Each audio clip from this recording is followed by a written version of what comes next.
Hey guys, it's me, Bro12 here. So, I know I have not done a NNW video in a long time, but, you know. Wikipedia, their articles are, sometimes messed up.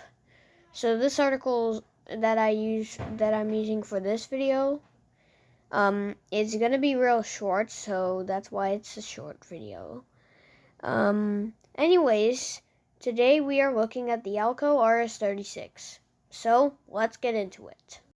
The ALCO RS-36 DL701 is a 1,800 horsepower, 1,300 kilowatt diesel-electric locomotive, of which 40 were produced by ALCO between February 1962 and August 73 for 7 railroads.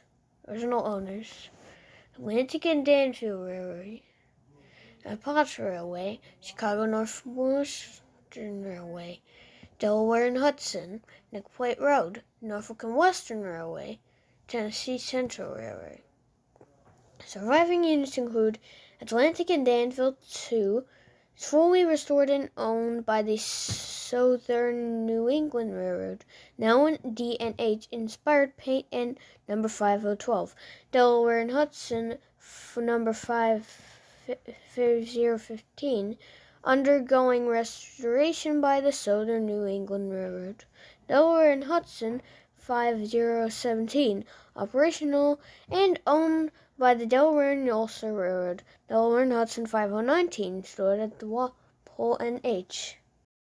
Thanks for watching, and don't forget to like and subscribe so you never miss out on any of my videos. Next Norfolk and Western engine will be the ALCO T6. Anyways, bye-bye.